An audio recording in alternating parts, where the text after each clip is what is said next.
My name is Tim, and here's my clap. Dana. Matt. Rory. Diana. Wonderful. Perfect. Okay, ready to We go? don't actually need that to sync the audio. We just like to start every podcast like that. Just to get everybody on the same page. Yeah, we like to get the psychological edge on the guest. Like, wow, I feel like I really capped that clap. It didn't have a good clip to it at all. Oh, I had that one time where it was like a little, and I was embarrassed for the rest of the week. Yeah, I clap like a girl. One time I was hosting at Rumors, and I think it was K. Trevor Wilson was recording his album. Oh, yeah? And the guy who was recording it wasn't the time you recorded it, Tim. The guy who was recording it said, "Can you get a clap in there before we record? It would really help me out." I was like, "Yeah, I'll work it in. People won't even know I'm doing the clap." So I was like, "All right, everybody, how'd you like that?" And totally missed. Went, like this, like you. yeah, I totally missed, and then it was so like people just saw me do a weird thing. Like just cross your hands. Did you explain it? No, because the whole idea was to get the clap in there nonchalant. Perfect. I feel like even if you nailed the clap, that's not nonchalant. It was a bad plan. Anyways. Well, you don't need to be able to clap to listen to this podcast. It's rounding out the middle of March. We got episode 9, season 2 of the HUNKS podcast. Welcome! Are you enjoying yourself?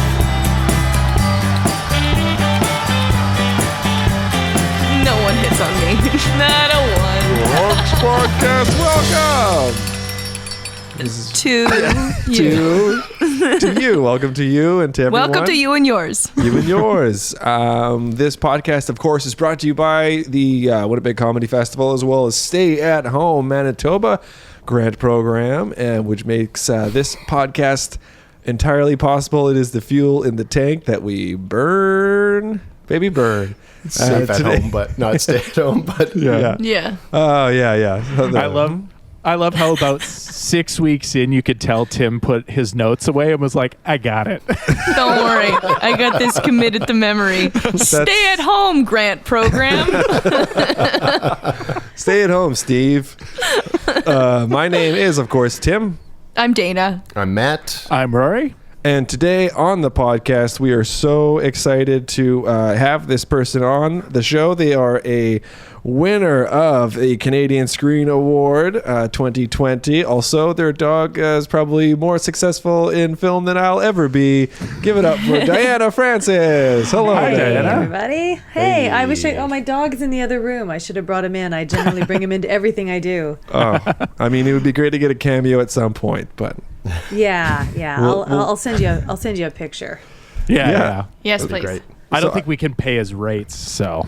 Yeah. Listen, after he did Schitt's Creek, it was like, Jesus, that is a high maintenance mutt. I was going to ask, did your dog get an Emmy as well? Was that one of the Emmys that they won? You know, if there hadn't have been the travel restriction, he for sure would have been down there. Could you imagine?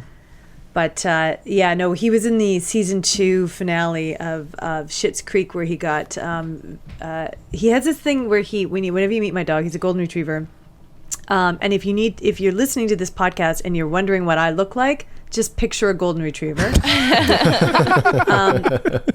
And he has this thing where when he meets new people, he just shoves his face right between your thighs, not the crotch. He's not going for the crotch. Yeah. He's just going right between the thighs, and then he kind of sits there for a second and goes, like, I'm home, guys. And so in the Schitt's Creek scene, I was basically just a glorified extra because he got hired, and the vet and Alexis came around the corner, and the vet is talking to her about some party that they're going to, and then it goes to kind of like check out Hunter, and Hunter just immediately shoves his face right in his eyes. It's like, oh, God, I hope that stays in the cut. Now, is he trained for film? Is he a trained film acting dog, or do you just No, learn he's- it in the streets? He's just super. Yeah, he's just a Self-taught. streetwise. self-taught? Self-taught. You know, he does Meisner. And, Yeah, Stannis Pawsky. Stannis. Oh. Damn, I was going for that. I actually took him. He was in Vancouver with me when, 4 years ago when Trump got elected for the first time, and we had that huge women's march. Big parade, big And it was like- celebration. Big celebration. And I'm like, oh, this is a really bad place to take a dog who likes to shove his face in crotches to a women's march about Me Too issues. Yeah. This is not. I gotta go home. Gives new meaning to the pussy hats that people were wearing. Hey! Are those pussy hats commercially available? Does anybody know? I feel like they kind of came and went. Hey? Yeah, I Didn't feel like see it them was past just that. for the women's march. Yeah. Fair. And, That's fair. and then people went, without the context of the women's march, I'm a little uncomfortable wearing this. Yeah. So you're originally from Vancouver, is that right? I am, yes. Yeah. Born and raised in Vancouver. Nice. Cut my comedy chops in Vancouver, and then moved to Toronto because that's where television is written, mostly. Are you still in Toronto, or you go back and forth a little bit? I do. I still go back and forth quite a bit. It started. I was going back and forth originally for work when I Yeah. was working on Corn and Gas Animated because Right. the show was writing back there. And now I just travel back and forth because I'm very clever, and I started dating a guy who works for an airline. Oh, and nice. I Ooh. can't recommend that enough. Free flights? Yeah. You know, your flight companion, it's pretty cheap. Oh. Did you But just hang it's out a- at the airport? And Oh yeah, just it's all standby all the time. But yeah, it's yeah. actually, he lives in Calgary, so it's a terrible time to be in a long distance relationship with somebody Oh. with flight benefits when you can't fly anywhere and it's a pandemic. Yeah. yeah. Yeah. So Oh my gosh. so not going back and forth as much, but I do love Vancouver. No. My heart's in Vancouver. I enjoy Toronto, but I'm very much a West Coast gal. Yeah. It's so hard to beat the beauty of Vancouver. Like, we were lucky enough to do a couple shows out there, and I think I went out there in maybe 2010 on a quick road trip thing. But yeah, every time we got to go out there, I'd just be walking down the streets gasping at like the beauty of the mountains. Oh, you got a mountain day. See, that's good. Yes, So this- clear yeah. mountain day. Yeah. The problem is that most people from the prairies or beyond, anywhere further east, have with Vancouver is when it's not that, Yeah. it is cloudy and drizzle, and it can be like 60 days of rain. And it kills your soul if you're not built for it. Yeah. I'm built for it. I can totally handle that. I Yeah. would rather that than this is my first winter in Toronto, the whole winter that I'm staying because I have no choice. Right. And God damn it, when it gets down to minus 40 with a wind chill, Yeah. I don't care how blue the sky is. Yeah. Yeah. I don't care. I just want some moist 2-degree rain. That's all I want. Yeah, because we're in Winnipeg. It's we always say it's a dry cold, but it is minus 40. But the cold in Toronto, when it's raining cold, it's like it gets inside of your goddamn craw. You know, it just and it doesn't leave. I can't. It's very rude. It's very Yeah. Yeah. But Winnipeg. I used to come out to Winnipeg. How I know Dean Jenkinson, which is how you guys got introduced to me. Because none of you know me. You don't know me. No, this is we're fun, right? We're getting to know you. this is We're great. getting to Know know me. you. Yeah. Exactly. I used to work for CBC Radio as a producer on not the opera, definitely not the opera. Oh, right. That was here with. Then That's right. that was there. So twice a year I'd have to come out to Winnipeg. I was the Vancouver producer. Oh. And so twice a year I'd have to come out to Winnipeg for these little, kind of week-long conferences. Yeah. And it was either in the dead of winter where it was minus 40 and I'm staying in that hotel above the Greyhound across the street from the CBC. It's like Oh around the yeah, corner. that's Yeah. a Holiday Inn, I think, isn't Yeah, it? yeah. Oh, Yeah. it's not nice. Right. Oh no. No. Or it'd be dead of winter, or I'd be there in like the height of summer. Yeah. Ooh, both Where are it's tough ju- times. Both are they're not, I feel like I need to go to Winnipeg in spring because I don't have nice things to say about Winnipeg. It's also not great. Yeah. No, don't feel bad. It's We're a lot big of dust. Yeah. Yeah. The whole city's covered in rocks and silt, and it's gray. But you know what? Winnipeg is a transitional city. It's like right around the corner, things are going to be just fine. We're very optimistic people. Yeah. Yeah. Well, you kind of have to be. Yeah. We take our blessings when we get them. They don't come often. No. But I think I would take the cold over the rain for sure. I think I'm built for that more so. And when, there's all sorts of winter activities you can do out here. Like I just started skijorning this winter. No, you keep adding an end. There's no end. Skijoring. Skijoring. I have that bookshelf from oh. IKEA. Yeah, exactly. Let me see if I can figure out what it is. Say it again. Skijoring. Okay, the ska could either be skiing or skidooing. Ska. Yeah. Or ska.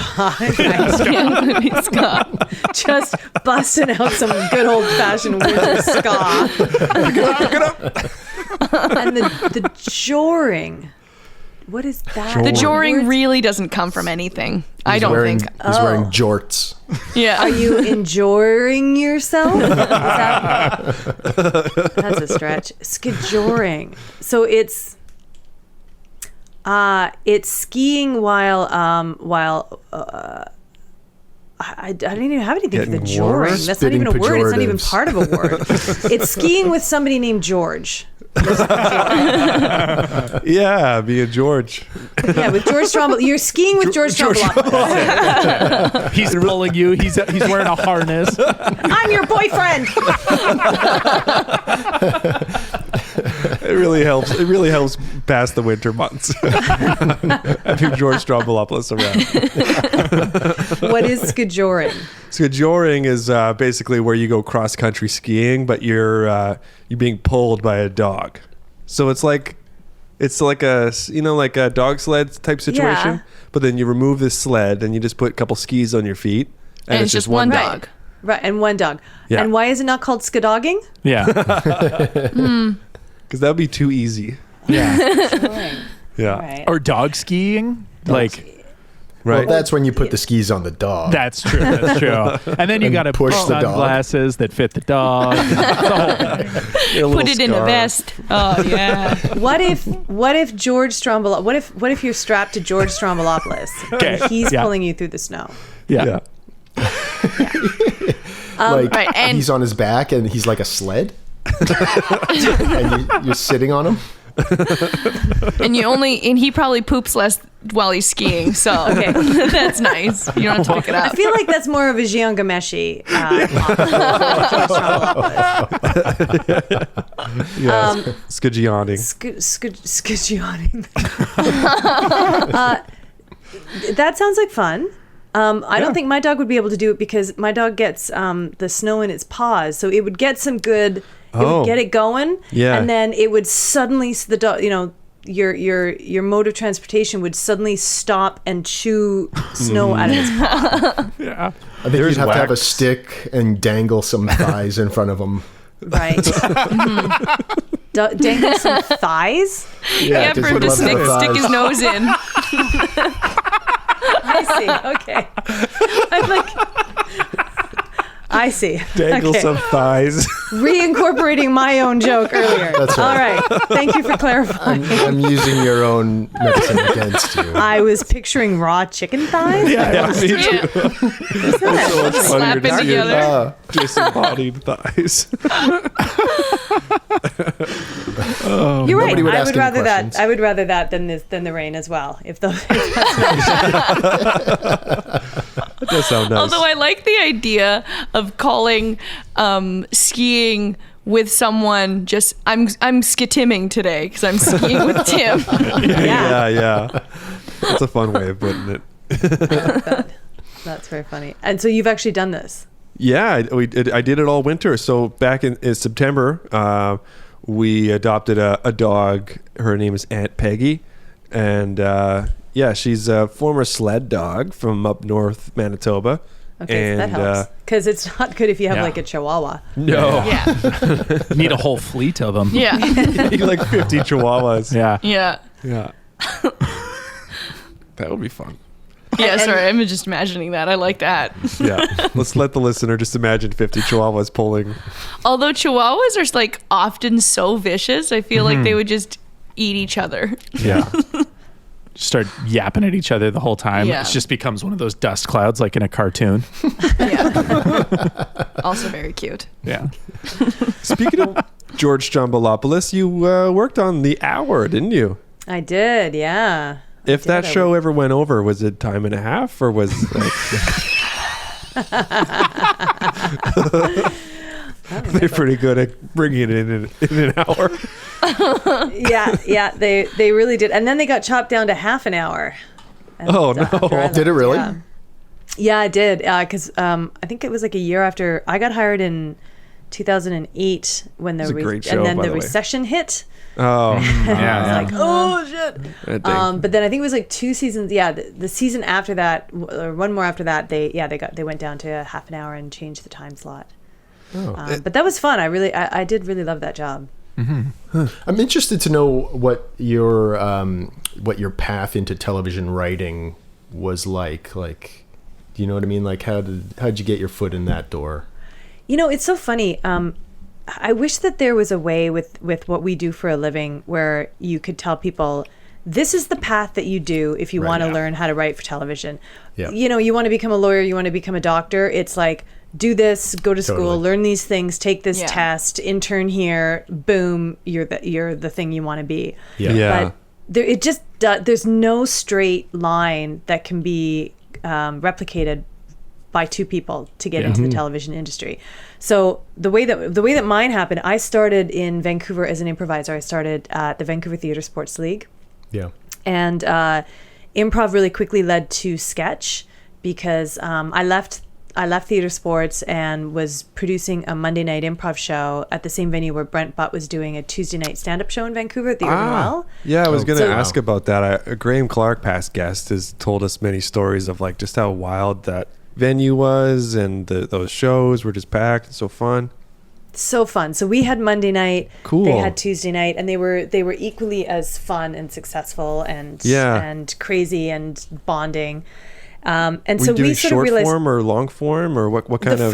the first half would be sort of the up and we weren't really trying to train people how to do improv, but we had a first half that was more kind of up and coming newcomers. Oh, cool. And the show would either be hosted by myself or Roman Danilo. We were the two producers of the show. Oh, wow. And so one of us would host it, and we would put the first half people through short form. Yeah. And then we would take a break, and then the second half was all long form, and it was just all theater sports alumni and current players. So it was just all of our friends just fucking around and having a good time and Nice. kind of coming up with our own style and our own edits. Just and playing with our- the format as you went, sort of thing. Yeah, we kind of just we just fun.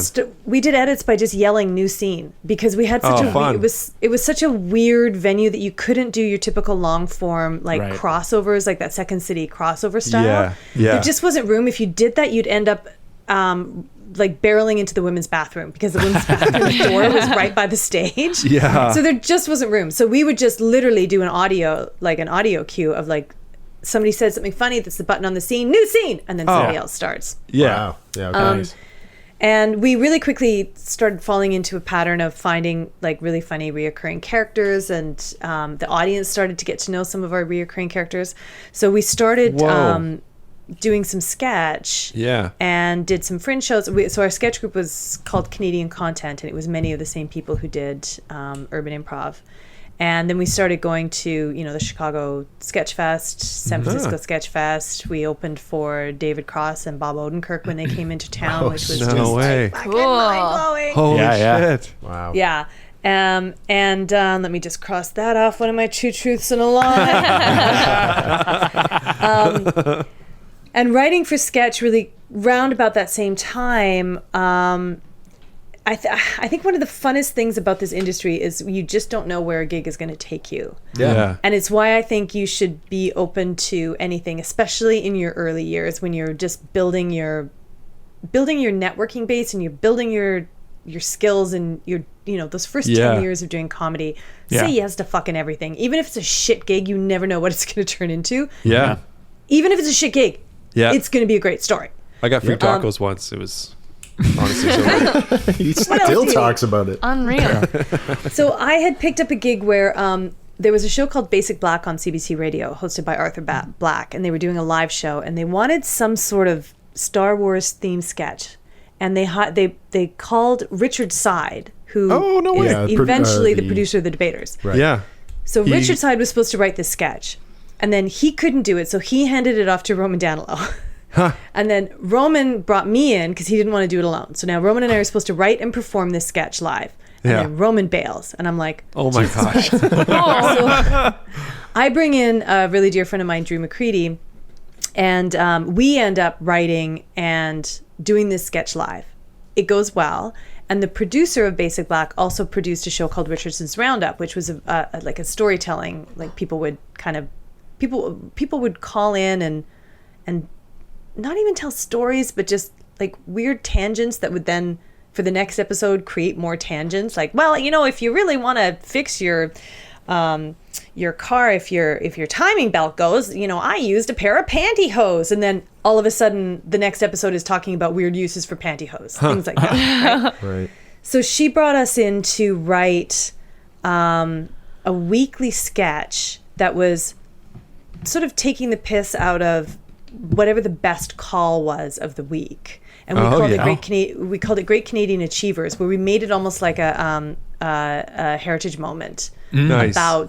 So we would take that story of a pantyhose, somebody saving their car with pantyhose to make a timing belt, and we would turn that into a sketch.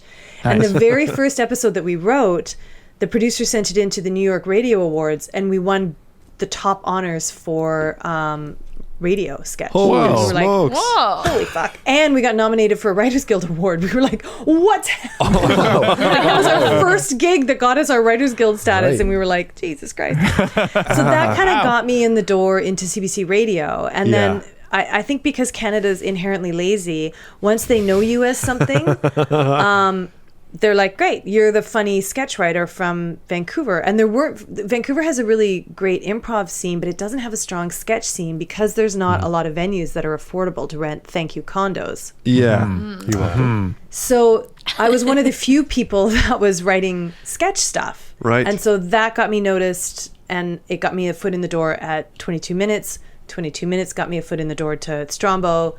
Strombo opened doors to other things. So that's kind of the long story of how one weird gig that wasn't supposed to come to me in the beginning ended up avalanching into the television career that I have now. Yeah. Wow. That's so wild.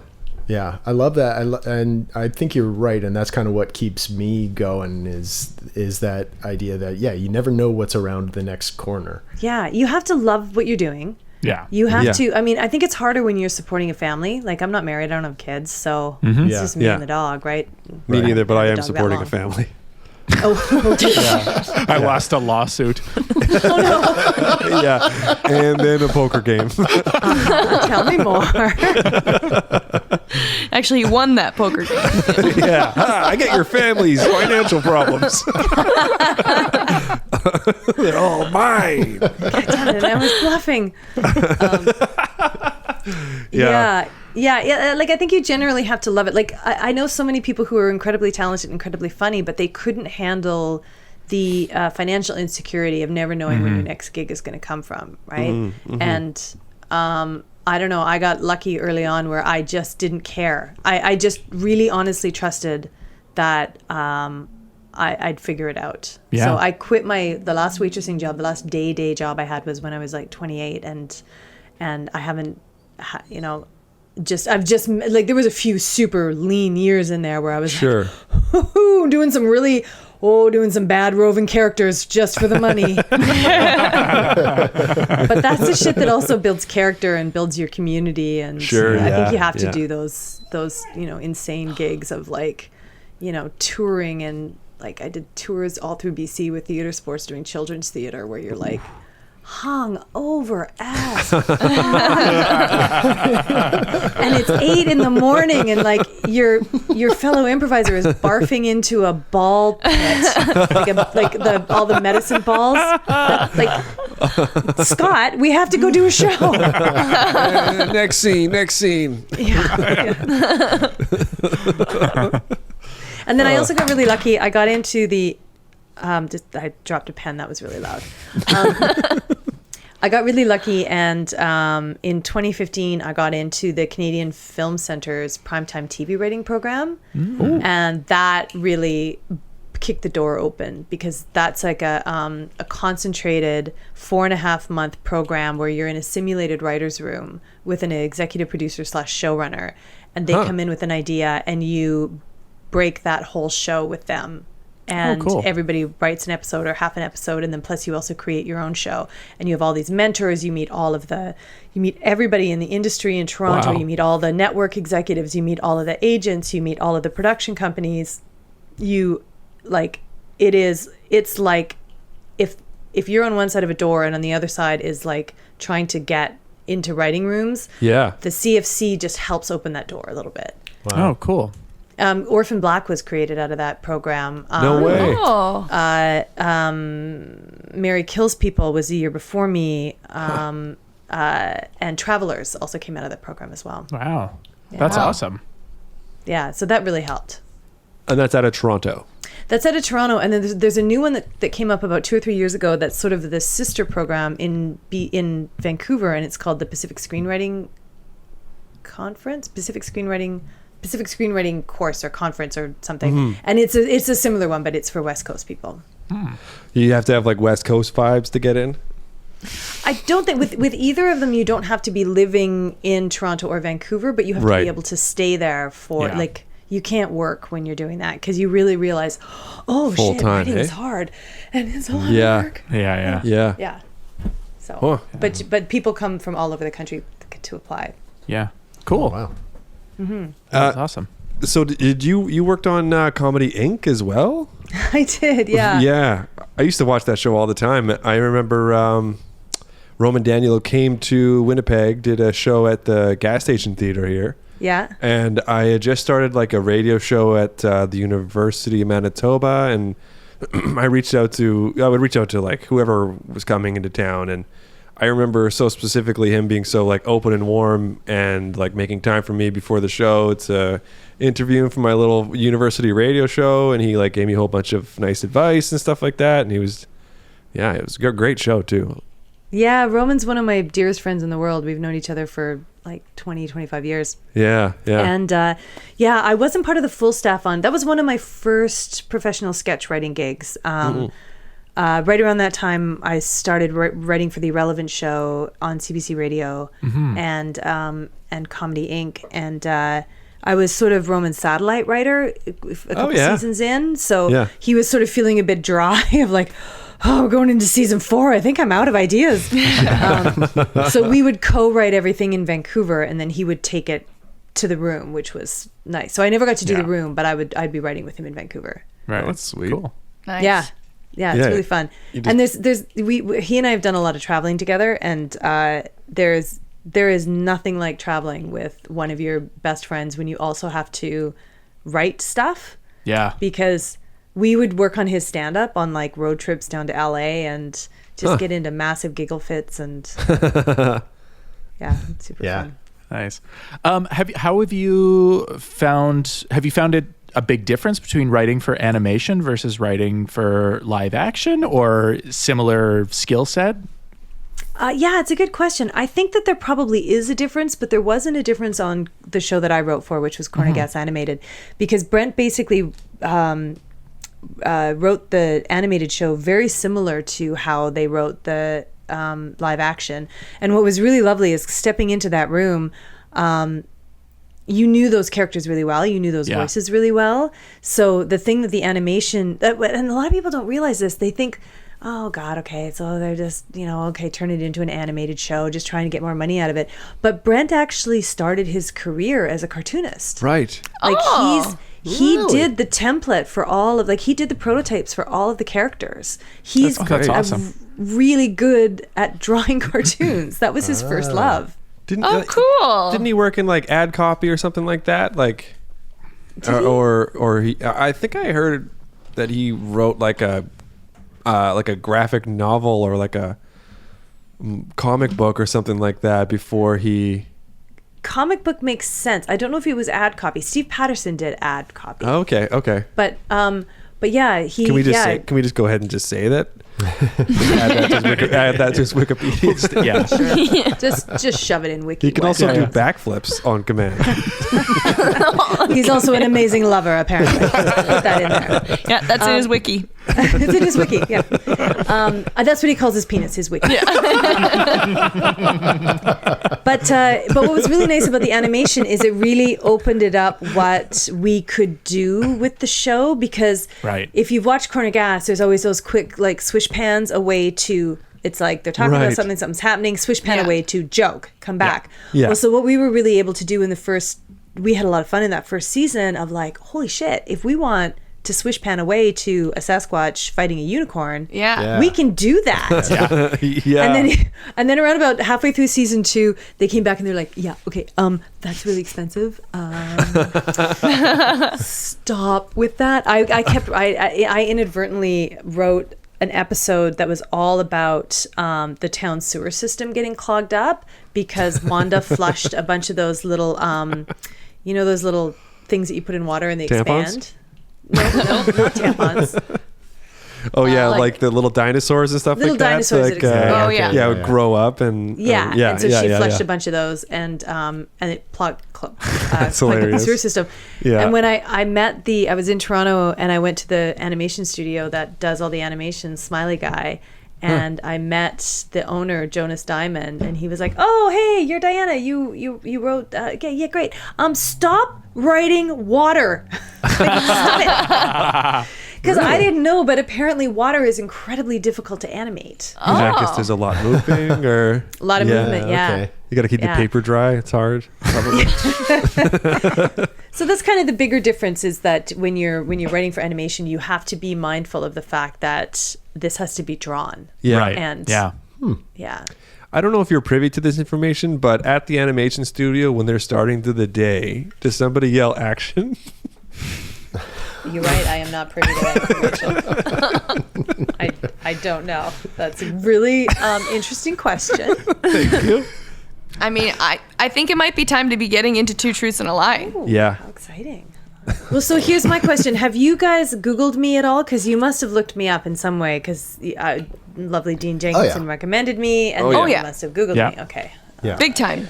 Big time. I got mostly down like your dog K-hole, though. I really, that sounds bad. That's real bad. It's down your dog. Stay out of my dog's K-hole. I just meant I was sexually aroused. No. I just really like your dog. It's pretty awesome. I met a golden retriever this week that was crossed with a black lab. It looked just like a golden retriever, but had a wider snout and was all black. And its name was Harvey. Nice. Harvey. Lovely. So I met a lot of dogs this It's week. black and gold, but when I look at him, he's blue and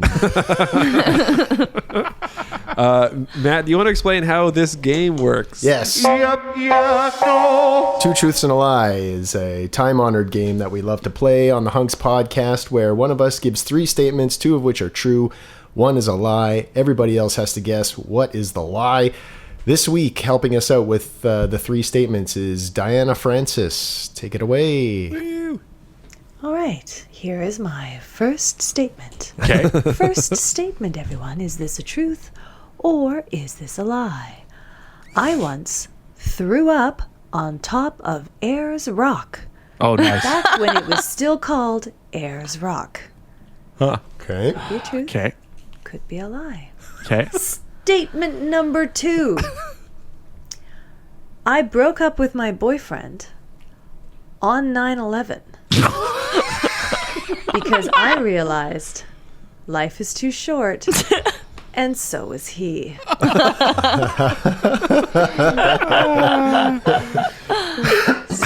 Statement number 3. I once burned down a barn when I was 6 years old, killing 20 some odd chickens. Wow. These are all so Oh, yeah. Those I are love juicy. that you delivered them and let them sit in the air because those were wow. That's something to think about. good. Yeah. Now, feel free. I know you say that there's not supposed to be questions. Sure, Feel but you're free open ask to that? questions. I'm open Okay. to questions. Okay. 20 plus chickens. Oh man. I mean, so- like, I don't want that to be true. no. But what a neither- good story. I don't want it to be true, but it's so believable. Like at 6 to just Yeah. be like, I'm starting fires. Hey, whoops. Yeah. You know, Yeah. like Totally. This is my passion. Ayers Rock, that's the big slab in Australia, yeah? Correct. Mm-hmm. It's now called Uluru. I Right. think Uluru. They changed the name because Yes. they went with the Aboriginal name. And Right. Oh, yeah. Yes. Yeah. Okay. Well, Wow. there's a lot of room to barf on that. yeah. And you have to climb it very early in the morning because it gets so hot. So Right. if you Oh, happen to be so- hungover, Yes. that's good. It's a recipe because you for- were on a children's tour at the time. Right. Yeah. Yes. Or I'm an alcoholic. I'll drink to that. Okay. What was the second one again? The second Broke out one his was rock. broke up with on 9/11. Right. Day of, right? We're saying day of. 2001? Like 2001 we're talking? Yeah, which yeah. 9/11? Like the 9/11. The 9/11. Yeah. Awesome. the awesome. big one. Yeah. Yeah, The I was original. the plane he didn't see coming. I like that too. I would Yeah. have thought that maybe you broke up with him because he wouldn't go down on you, but Oh. Nice. it's a Yeah, terror. no, it was the only time I dated a guy shorter than me. Oh, yeah. Okay. Yeah. I'm 5'9", so Obviously, the you know. spark wasn't there. Hey. Okay, so I'm gonna lock in a vote. I'm just gonna kind of go with my gut. Although my gut, I gotta tell you, it's all over the place. These are all multifaceted stories. I want to learn more about them, but I'm gonna go ahead and say that the lie is the. I'm gonna say the lie is. Come on. I'm gonna say the third one is the lie. The barn. The barn burner. The barn. Oh, the barn. Okay. The barn interesting. burner. Interesting. I We think got that one you barn. didn't break up with your boyfriend on 9/11. I think you broke up with him the day before. Yes, the day before or the day after. Interesting. Okay. I want that one to be true because that is like a victory for you and for America. And Freedom. so I want that to be true. I think that the lie is you barfed on Ayers Rock, but after the name changed. I think it's a technicality. That's the lie. Okay. Okay. Interesting. Okay. I'm going to say the breaking up on 9/11 is a lie because I so want it to be true. I think it's awesome, but it's also like so perfect because if Seinfeld was still on in 2001, George would have broken up with his girlfriend on 9/11 for the exact same reason. Yeah. Yeah. Wow. She was too we've got- short. so we've got 2 for 9/11. Uh-huh. We've got 1 for Ayers Rock and 1 for the barn. That's right. One of you is correct. Oh, damn it's it, down not to me. me and Tim. Okay, let's keep playing. Yeah. Okay. Okay. So now it's either the barn or Ayers Rock. Yeah. And let's also circle back to what is the A story and B story in the Seinfeld episode after 9. Okay. Well, Kramer's on Ayers Rock. Because he's trying to return something. Yeah. Yeah. Okay, so of those two, which is the the barn? What if it was that she burnt down the barn, but there was people in it? That's they right. were just I'm too admitting afraid a crime. to come out. Yeah. Well, you were 6. It's okay. Right. Statute of limitations, right? Yeah. Now, she did say born and raised Vancouver. That's true. Is there a lot of chicken barns in the Metro Vancouver area. Well, I will say this: there was a period of time where where we weren't in Vancouver; we were in Alberta. Okay. And then you had to flee. Because you puked on Ayers Rock. Yeah. And you couldn't show your face to the As a townsfolk. drunken 6-year-old. I'm sticking with Ayers Rock. That's the lie. I'm going to Ayers go with Rock. the barn. I'm going with the barn. We've never played this style before, where it's you great. reveal one and then Yeah, no rules in podcasting. the little cockroaches here get to scramble to the other corner. All right, Tim, what are you choosing? What did you choose, Tim? Sticking with the barn? Sticking with the barn. Wow, you guys! Congratulations, Matt.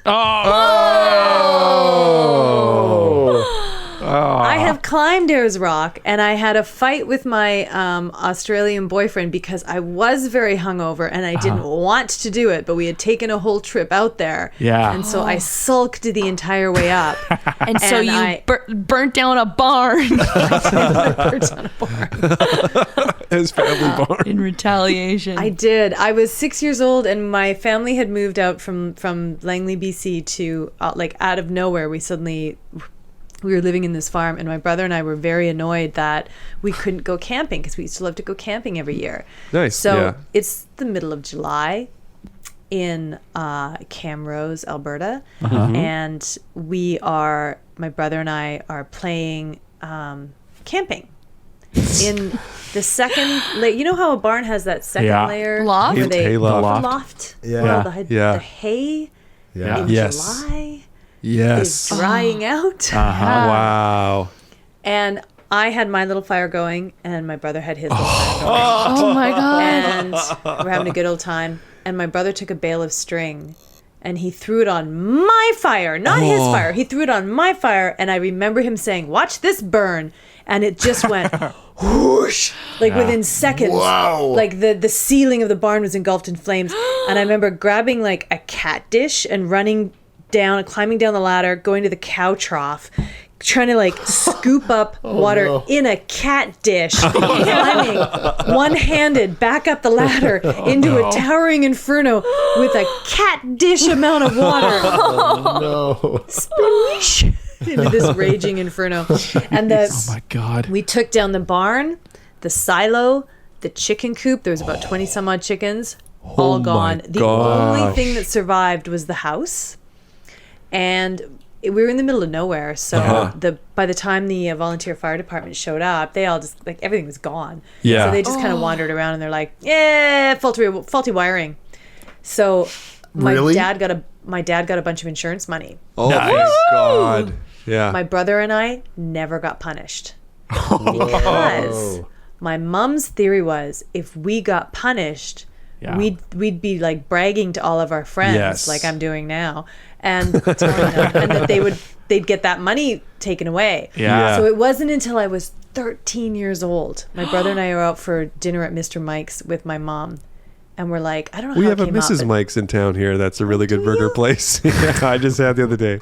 Oh, Mr. Sorry. Mike's was like the steakhouse where you get Steakhouse, the yeah. potato in the tinfoil. Oh, Oh, so good. okay. Yeah. And yeah, we I don't know how the subject of the farm came up, and we were like, yeah, we burnt down the barn. She's like, yeah, I know you burnt down the goddamn barn.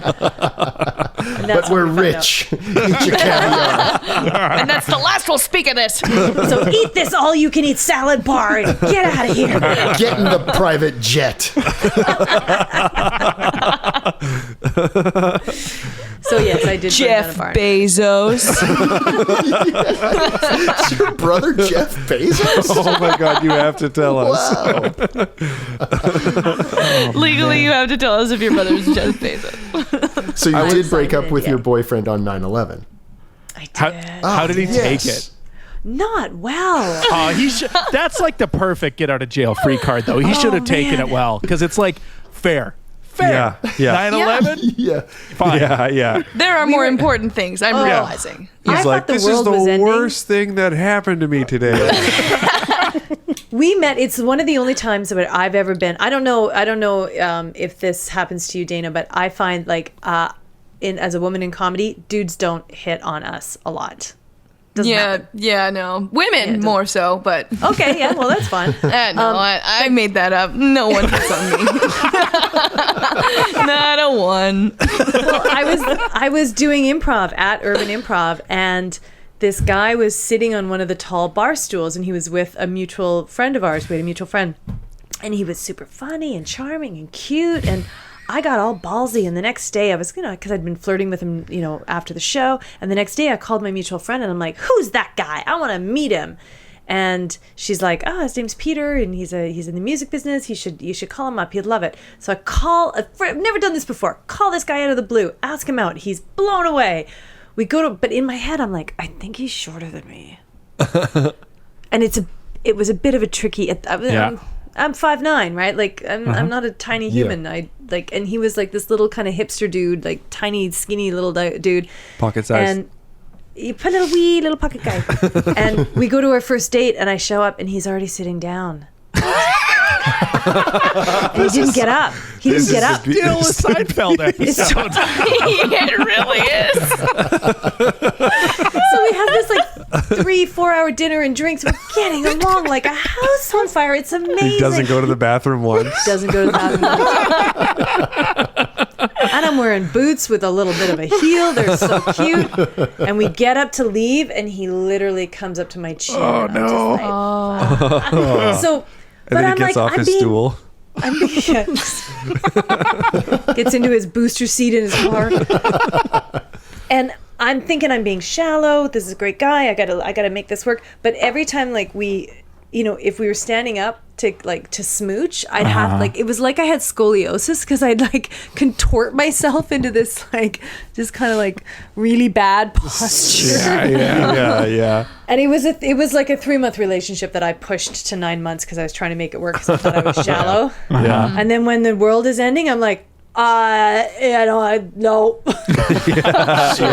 So when the planes hit, did you turn to him and go, "Did you do this?" You could not reach those planes. You got some No, we watched- explaining to do. We watched about 3 hours of CNN, just horrified, and then I looked at him and went, I'm done. So funny. Raining down on this guy. That was great. I wonder. But I remember walking home and just being like, I'm free! And everybody else Only is just, happy person on 9/11. We did it! We did it! I finally did it. I got what I wanted. 9/11's the best day ever, guys. Freedom wins. Heart drawn around it on the calendar. That's great. Oh my god! I wonder what the correlation is between planes and relationships. Because God, you said your current partner works for an airline. It's true. Oh. It all came full circle. It did, right? oh, Wow. man. Yeah. That's the B storyline in the Seinfeld episode. Yes. Is that Yeah. Kramer starts dating a girl just to get the flight benefits. Oh, totally. Yeah. Absolutely. yeah. And then he loses his apartment, so he starts just sleeping on flights. Yeah. He just takes red eyes back and forth. Go to Topeka, Jerry. I've never had a better sleep. The towels. Oh, you ever tried these towels? Oh, you got it. Yeah, cut to him coming out of the bathroom on the plane in a robe and shaving cream. Yeah. It's occupied. He busts it. With a newspaper. I wouldn't go in there. Oh boy. Oh man, those are some great two Yeah. truths and a lie. Yeah. Only Yeah. two truths. That's thank Hall you. of Fame level. Yeah. Two truths and a Oh lie. wow, that's Man. awesome. I was worried. I had another one, but I figured you guys probably Googled me, so you probably know that I went to Afghanistan, so I couldn't use that Yes. Yeah, we Yes. did. one. We did. Okay, smart, Francis. Good one. Yeah. So you were entertaining the troops in Afghanistan. Yeah, man. Oh, Was if you there a ever get the language chance. barrier? Holy shit! And it was right after 9/11. Yeah. Oh, yeah. Oh Jesus, right. Yeah. Shit. So I was single. Yeah, I've been lucky enough to do 2 tours entertaining peacekeepers. The first one we went to, I think it was in like 98, and we went to Alert. up north. Right. Which I was is going to like, ask about that. Most northern community, right? it's amazing. It's the craziest thing because we were there in like November, so it's 24 hours of darkness and minus 60. It's like being on the surface of the moon. Whoa. And the whole, like all of the entire, like the barracks and everything is, it's like being in like the underground, the underground mall in Winnipeg that you guys have. Where it's Oh, all yeah. tunnels. Yeah. That's what it's like. Like you don't have to go outside if you don't want to. Oh, Yeah. really? Oh, wow. Yeah. All the dudes are allowed to grow beards because it's so cold outside. And it's only dudes. It was 80 dudes up there. And that's it. Wow. Yeah. And when we flew in, the pilot told us afterwards that like there'd been a really bad snowstorm and they'd basically spent 24 hours just continually clearing the runway because they knew we were landing, and it was us and it's sort of the Canadian version of the Dixie Chicks called Farmer's Daughter. It was a country band in the 20s. Oh, yeah, I think- Or in the 20s, in the 90s. Mm-hmm. And In their some 20s. hot dancers. Yeah, yeah, Some hot yeah. Yeah. dancer girls, and then me and two dudes doing improv. And so they knew that we were the entertainment coming in, so it was really Yeah. important they wanted to land. And apparently the pilot, like, he has to visually be able to see the runway at a certain altitude, and if he can't see it, he's supposed to abort and take us to Greenland.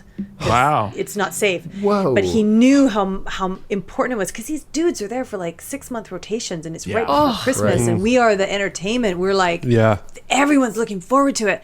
Yeah. And he didn't see the runway, and he counted to 3, and then he's like, "Okay, now I can see it," and he landed. whoa. And we're in a Hercules, where it's like, you're being strapped in on the side, like it's Mission Impossible Yeah. style. Yeah. Yeah.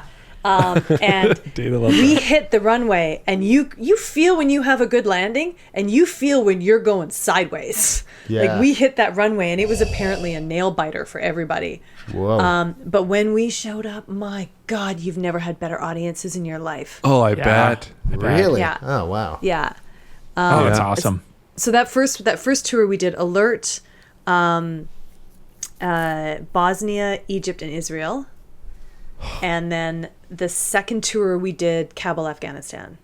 And that Wow. was about a year after 9/11. And the Canadians were the first into Kabul to create a base. Right. And there was a bunch of other, countries there and everything. They had Camp Julian set up there. And Yeah. again, if comedy is all about tension and release, I've never performed in situations where there's so much tension, and we're just doing dumb improv games where we're like, we meet with the commander of the camp and we're like, okay, tell us the non-death related shit that we can incorporate. So Yeah. it's like, Yeah. what's the worst job to have? It's driving the shitter truck because it's going in and sucking out all the, Right. the Yeah. porta potties. Yeah. Yeah. Or, who's the guy that everybody on the camp knows? Oh, it's this one MP guy, like a police guy, and he's super funny. So you just get all the inside information, Yeah. and you incorporate that into an improv scene, Right.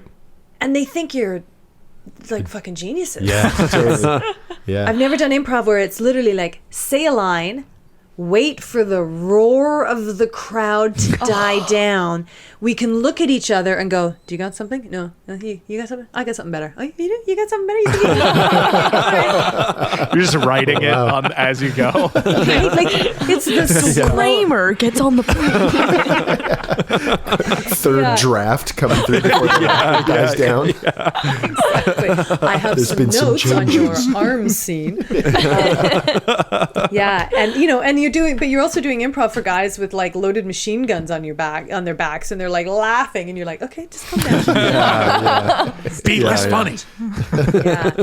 If you ever get a chance to talk to Erica Sigurdsson, Yes. ask her about her tour to Kabul with Rick Mercer, because they filmed a TV special, and Okay. we went in first, and then 2 months later they came in, and there was apparently a rocket that they found the night before we arrived that was pointed at the camp, and it didn't go off. Thank God. But when they had a different experience in the middle of their show, Oh. it was pretty crazy. Yeah. You gotta get Erica Sigurdsson Shit. or Rick Mercer. Okay. Yeah. Yeah. Well, we'll hold our breath for that. That's that. Yeah. We definitely got to get them on the Yeah. old Yeah. pod. Yeah, for sure. Dana, do you want to grace us with some gracious sketches? Like after those stories, I know you can. I just give us hate one. myself, you know? That'd be great. This is the part of the show where we bring the energy down pretty low. Dana. Pitch some sketch ideas not fully thought out. Never will be. What? Like, one thing I literally wrote down here is just, fuck, Army Hammer Cannibal Party Planner. I just thought it was a nice sounding grouping of words. And like totally topical. It's very topical. Very Yeah. topical. So, But I want to hear Cannibal. about that rocket in Erica Sigurdsson's story. I don't care about this. We'll have to wait. Yeah. Okay, Cannibal fine. party planner is just finger foods. Is he planning parties for his fellow cannibals or I think that it's a cannibal party. Yeah. okay. So this okay. isn't I how think he so. tells his parents. It probably is. Let's say, and then it is also for mostly cannibals, but they do some non-cannibal related events too. Let's say. Like the limbo? Okay, yeah. Bobbing for apples. And we're sure about this, about Army Hammer? Him being a the cannibal cannibal? thing? Yeah. No, obviously I'm not sure of it. I just wrote down a series of Okay. words. Okay. I just wrote down a always- series of words. I always imagine. I think it'd be fun to have Army Hammer over, and then like if he's a party planner, that he's got to go into your fridge. Yeah. To put the snacks away, the finger food away, and then you just mock him by having a lot of like Arm & Hammer baking soda in your fridge. Just like, what? No, it's just keeping things fresh, Army. I say it like that too. Okay, this feels really personal. Yeah, I don't even know why I'm here. I'm a famous actor. I don't have to be at your party. Have you seen my face? It's fucking perfect. I think this is a recurring character. Yeah. Okay. Yeah, for the listener, there were some text messages that were shared where Army Hammer was very explicitly saying that he is a cannibal. He is and a he'd like to cannibal, drink yeah. blood. Yeah. Yeah, that's a hard one to back away from. Of like, you guys, I was just joking. Yeah. Yeah. Yeah, but I mean, then again, there's some shit that like I am so glad has. Do you find this like the things that you've done on stage where you're like, Jesus Christ, if anybody saw this. Yeah. Oh, yeah. Oh yeah. I'm like, I hope it wasn't recorded. Yeah. Yeah. Let me tell Yeah. you all the times I messed up. Yeah. Yeah, today I consider it to be my 12-year anniversary for the first time I did stand-up. Today? And I watched a clip Oh, wow. from that experience, and it was so bad. Do you remember the first stand-up joke you ever wrote? Yes, I do, because I it now. continued to Can you do do it it now? up until I think it's on my album, but it was. I don't know if for sure this is the first one I wrote, but I consider it to be because it was I got a pull-out couch recently, which is great because I hate condoms and I love having sex with my couch. Nice. why I Put got that on put the that album. Yeah. Yeah, I'm just gonna release a whole album of versions of that joke. Version remixes. yeah, remixes. But I was obsessed with Paul F. Tompkins, and he did like a stand-up. It's really hard to find the footage of this, but he did like a stand-up special, I think for Comedy Central a long time ago, where there was a bartender on stage, and it was Yeah. sort of more of a storytelling It used to be on Crave. style stand-up show. Oh, really? Oh, really? Or maybe it was HBO then, or I don't know, but yeah, I saw it somewhere, and I was like, oh, you could do stand up like that? Whoa. Yeah. Do you all do stand-up? I don't. I do. I do. You do. Yeah. Okay. But I started in improv. Yeah. First love. Okay. What do you prefer, improv or stand-up?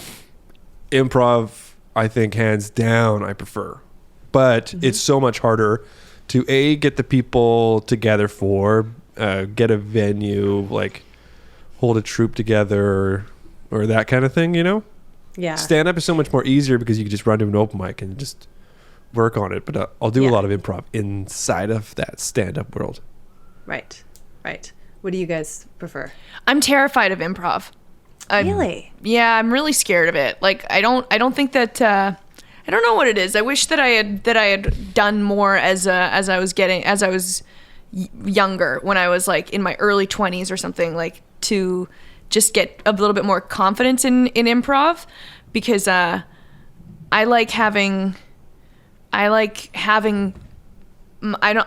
worried about interrupting people and like learning people's flows and stuff like that. And so, yeah, it's not for me. Interesting. I'm kind of an odd comedian in that I hate comedy. If that makes sense. Great. Rory, and you? Wait, no, why do you hate comedy? What do you I mean? don't hate it. It's just being in it. I love it, but it's sort of like the love-hate relationship. When it's tough, and when it's great, it's great. Yeah. Sort of thing. Yeah. I don't know what I like more. I mean, I don't do improv at all, really. It's just sketch with these folks, and then stand up, and I do like a character on my own, which I think that's probably my favorite thing to do, just because I get to explore the character and sort of like build a Bible for him, which I enjoy. Yeah. Yeah. It's a very fun Rory? character. Yeah. Like I said, I don't do stand up, so I like doing. I mean, I like when we get a good flow going on writing a whole sketch show. I think is probably my So favorite exciting. thing. Like, I like writing individual sketches, but I prefer putting together a whole show. Is I think the most satisfying for me. And then I also like doing this. I like the podcast. The Right. riff Yeah, me train too. is Yeah. a lot of fun. Yeah, they all have different pros and cons, I find. Yeah. I found like I started in improv, so that was always my first love. And then I started doing stand-up in Australia when I was living there. On the top of Ayers Rock. But I found that the big difference for me with those two things was the first time I ever did stand-up, it was like heroin in the veins. Like you're not sharing, you don't have to share with anybody else. Yeah. So when it goes well, it's like, give me all the glory, and it's delicious, and you feel so powerful being on stage. Yeah. And knowing like when it's cooking and it's going well, and it's just you and the audience, and it's amazing. Yeah. So the highs are high and the lows are really low. This is what I mean. Yeah. Whereas with sketch and improv, it's a little bit more in the middle. I find with improv, it's never just you, as long as you're with somebody else, right? Yeah. There's always so you're not getting all the heroin. Yeah. And I found sketch kind of one of the hardest things to do, because like the audiences, when an audience sees improv, they're giving more leeway of like, okay, you're making this up on the spot. There's the magic. There's the magic, and it's mostly because they're thinking, oh my God, how did they come up with it that fast? And the second that they know something is scripted, whether it's stand-up or sketch, they're like, all right, and you had time to write this down and make me laugh. This is what you came up with, hey? Yeah. Yeah. So I found that I found stand-up easier than sketch sometimes. Interesting. Yeah. When I was think that working with sometimes the group, people can be, like sketch. I think that I prefer doing sketch because I think well, number one, I'm way less nervous beforehand, and I really like that about it, because that's a huge deterrent to me for doing comedy, is my nerves beforehand. But there's just the trust in the other people, and like there's no really veering off script. Even if people don't like it, then they're not going to like it. Too bad. We're not changing it. Too late. It's done. You know. Yeah. Whereas I don't really feel that about stand-up. Like I feel like I've changed sets on the fly, of course. Right. For people, if people weren't digging one area. Imagine I just started doing a different sketch in the middle of a sketch. Started going bad. Just start playing a news anchor. Please do that next time. Yeah. Next time you get to be in front of a live audience. Yeah, before the pandemic, we got on a nice little run of writing a whole bunch of sketch shows, and we have a little venue in Winnipeg here, a little black box kind of situation, little small basement bar, Wee Johnny's, and in like the month of September 2019, we did a new 40-minute show every week there, and then we did a new 40 to 60-minute show every month after that, and those were just so fun, coming up with the dumb narrative and having that weaved through and trying out new sketches, and that is my favorite part, because if I'm writing my stand-up, it's only what I can come up with, and it's only my sense of humor or whatever. But when Hunks is, when we get together, we write a sketch or we write a show or whatever, as much as we find a lot of the same things funny, Matt's voice, Dana's voice, Rory's voice, we're all very completely different comedically, I think. So it's really fun when we cross those streams, Yeah. Yeah. Do you miss it? You miss the live performing? Oh yeah. Yeah, big time. Yeah. Yeah.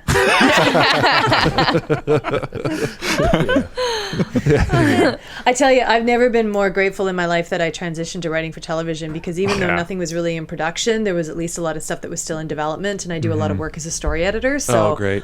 Christ, thank God, because that kept me afloat all year. Yeah. But I definitely miss. I still do a lot of improv shows with. I do it with a group called Girls Night Out. So it's myself, Karen Parker, who's a Second City alumni, Janine Profeta, who used to do Second City. She creates all of it, and Elvira Kurt. Yeah. So we do a nice. mix. It's a mix of stand-up and improv. Elvira used to just stand up. Then we do an improv set, and then we have a improvised talk show format of mine. Oh, cool. Oh, nice. We do in the second half, and it's usually an all-female audience, and so we get the women to fill out a questionnaire, and the idea is you might think your life is boring, but we're going to show you that it's fucking fascinating. Oh, that's fun. What a great idea. Yeah, and we did a tour to the East Coast a couple of years ago, and it was one of the most incredible experiences that I ever had, because the audiences were amazing, but we had one woman who came up whose husband had died 2 weeks earlier, and this was the first night out of the house. Whoa. And her friends had talked her into coming to this show, and she was like a filthy truck driver, and I was interviewing her, and I didn't know until the end of the interview that her husband had just died. And she told us this filthy story about before she met her husband, like she met this guy on Tinder, and he wanted her to peg him, and she ended up shitting all over her bed. Like, it was just like, Oh my God. it was and it was like in this tiny little town in Newfoundland, and everybody's like, oh God, everybody in the audience was like, oh God, we've all heard this story, but they're shitting themselves laughing. But it was so brilliant, because by the end of the interview, she told us that this was the first night out, and she was having the best time ever. And there was another woman in the audience who came out because she earlier in her life, because she realized she had a crush on Elvira Kurt, and that's how that helped her come out. So she got to do a scene with Elvira and got to hug her afterwards. It was just like, we're changing lives. Yeah. Wow. Oh, man. That's great. So I miss that part of performing, for sure. Yeah. Oh man, I just have a couple more sketch pitches. Fuck.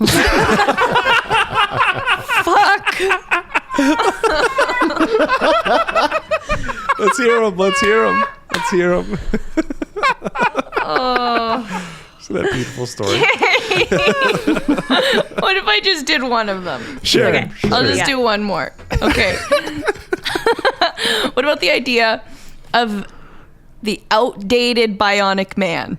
Oh, I love it. I love it so much. So he's just like constantly getting updates. Just like, sorry guys, I can't. Or like downloading an update right now. Sorry. I can't come into work I like today. that too. yeah. I was imagining. He's in the Or middle like of kind of saving like somebody. analog. He's in the Sorry, middle go of ahead. saving somebody, and then he just shuts down. Buffering. Yeah, drops them. I was imagining him like sci-fi movies from the 80s where it's just like all DOS. Yeah. Floppy disk. Yeah, I was imagining like he would have like a computer keyboard that's the size of a room or something like that. The size of a room. He's the size of a room. operates on a His series of arm punch is the cards. size of a room. I He can mean, perform 2 tasks a day. yeah. We rebuilt him, but we really shouldn't have. We can't afford him. Oh That's man. really funny. I like Yeah, that. I like that a lot. I like it. That would be good What's for it- an animation. Yes. Hey. Okay. That off your front butt. I don't want to do anymore. Well, thank you, Dana. Those were great. Yeah, those were Those great. were really great. Yeah. Thank you so much, guys. Thank you very much for taking some time and being on the podcast. I Yeah, really thank you appreciate so it. much. It was an absolute delight getting to know you and like, Yeah. yeah. Well, thanks, guys. And if you're ever in Toronto, let me know. Look me up. I have spare rooms. This is an Oh. expensive city to play, and I love hanging out with people. That's Nice. so Yeah, nice. Yeah. Thanks clean- for your amazing stories. Yes. Yeah, thank you. I really only have 12 stories, and anybody who knows me who's listening to this podcast has already heard these. They know all about the 9/11 barn burning. So that's 3 more episodes of the Hunks podcast we got. Yeah. No problem. Right on, right on. Do you want to plug your social medias or have people find you? You got a great website. Sure. Check out Let me remind Wikipedia. myself what my Twitter is. Hang on. I think my it's Twitter. My Twitter Diana is Francis Van. at Diana Francis Van. Yeah, because I can't stay out of Vancouver. And what's my Insta? My Insta is just really pictures of my dog. Perfect. So if you really want to see pictures of Hunter the Golden Retriever, my Insta is dfrancis39. Francis with an ES. Nice. And yeah, do I have anything else to plug? I'm going to be doing a new podcast coming up with Steve Patterson. Oh, Nice. cool. Yeah, we're just starting to ramp it up. It'll probably drop in April. Cool. And it's called The Canadian Star System with Steve Patterson. Oh my God, great. And the premise is really simple. Canada doesn't have a star system. We need a star system. Steve Patterson is going to make one. Each episode, he's going to talk to a famous Canadian who has made it in Canada and beyond. Uh-huh. And then we're going to ask that famous Canadian to shine the spotlight on somebody that they think deserves to have some love and sunshine. Oh, I love Oh. Great. Oh, wow. So it could be a comedian, a stand-up, Yeah. an actor. It could be a musician, a politician. It could be an activist, a author, a dancer. So it's somebody Yeah. like we'd have somebody hopefully like Rick Mercer, and then and an interview with Rick Mercer, and then talk to the person. Then we bring the person on that Rick Mercer wants to shine some sunshine on. Oh, cool. Awesome. That's and awesome. yeah, so we're really excited about that. So I'll let you know Yeah. when that drops. Nice. Steve, Yeah. Can't wait to give Steve it a listen. Patterson officiated our wedding. What? Yeah. Who said that? Dana and I were married. We got married on the Debaters. Oh, fuck. I heard that. That was so great. You guys, that was so great. Thanks. Congratulations. I I, was heard gonna that mention, episode. like, It was so great. Going back to the Richard Side connection, he, was a big part in orchestrating that. And yeah. That's amazing. I write for the Debaters now. I write Steve's stuff. Oh, Oh, cool. Yeah. Graham, myself, and Gary Jones write all of this stuff for Steve. Nice. That is so great. That I remember that episode. That was so funny and so smart. Congratulations, you guys. That was awesome. Do you have Thanks. do you know if there's a release date pending for that podcast, or people can just follow you on social media and stay Follow tuned me on and get social excited media. about that? Yeah. Right on. Follow right me. on. Follow Steve Patterson, and we'll let people know when it's going to drop. It's a floating drop.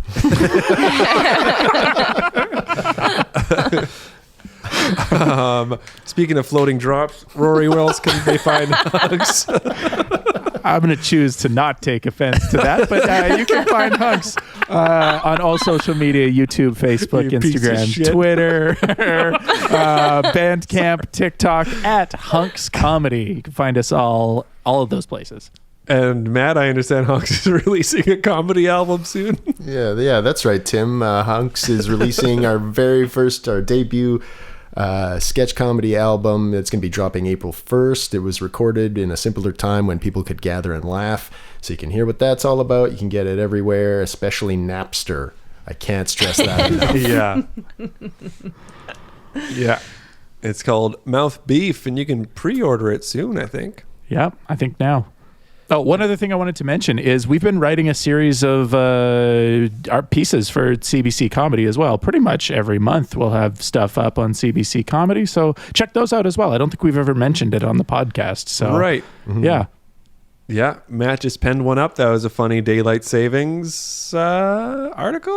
And we got some great hacks for cleaning tips from Dana coming up. And Yeah, check us out on Patreon. Yeah. We got some fun stuff on Patreon as well. Patreon.com/hunkscomedy. We have a clip from a live show we did back in, when you could do that.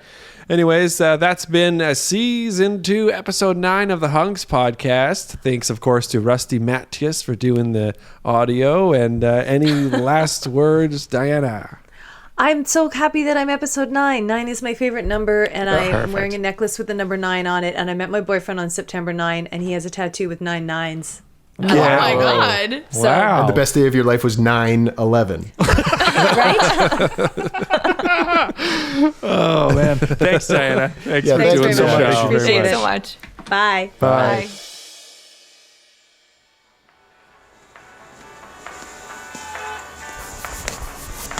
Hey, Dino, how was your weekend? Hey, it was all right, but I'm sure glad to be back at our job as commercial painters as it is Monday. Yeah, it sure is Monday, all right. And I know that because it's the day that we apply the primer to the walls like we're doing right now.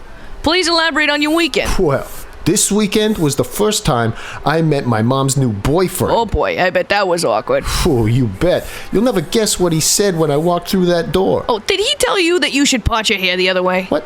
No. Why, should I? No, your hair looks great, Dino. That's why I'd never guess it. Oh, okay. Thanks. So first of all, you'll never guess what this guy's name is. Fred Johnson. No, it's Sheldon Gertzen. Yeah, I'm no good with names. Yeah. And you'll never guess what he does for a living. A shoe shine boy. Well, shoe shine man. A shoe model, shoe salesman, some with shoes. No, he's A cobbler! No, he's a live-in nanny. Well, that's very interesting to me. Yeah, and you'll never guess the tired old speech he gives me. Oh, did he give you the Gettysburg Address? No. Martin Luther King's I Have a Dream? No. Don't tell me it was Sally Field accepting the Best Actress Award in 1980 for her powerful portrayal of Norma Ray, and I quote, "You like me, you really like me." No, he gives me the old "I'm not trying to replace your father" speech. Well, that's very predictable. Yeah, and you'll never guess how many kids this guy has. 23, 9, 1, none. No, 4, and you'll never guess their names. Bong Rip. What? Gene Short. No. Martin Short Skazy. No. The Crab Grabber. That is not a name. The Diary of Anne Frank. Stop guessing. I told you I'm no good with names. The names are Shaden, Shane, Sheena, and Shelly. All right. So I'm talking to this guy, and it turns out... What, turns out they were all figments of your imagination? No. What, turns out you were in a coma for the past 12 years? No. What, turns out Sheldon was a tiny time-traveling Frankenstein whose family was lost in another dimension and he needs pizza to survive, and his best friend is a chair who smokes and gives bad financial advice? No. What, turns out he knows your dad? He does know my dad. Yeah, they play pickleball together. What a great guess. All right. Back to priming these commercial walls. Yeah, we do not do private dwellings. No, that's because we are licensed as commercial painters. Hey, and if we're not commercial painters, then who are we? What, the Foo Fighters?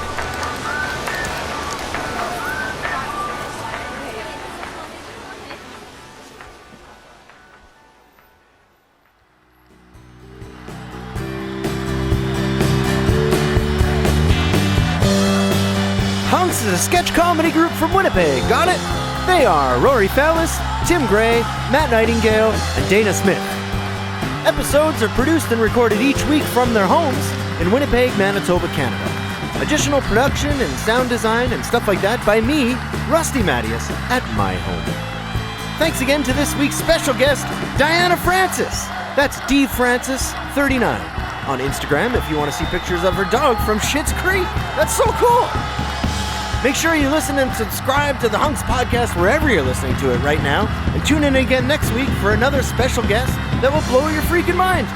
Have a great week, everyone. Okay, bye.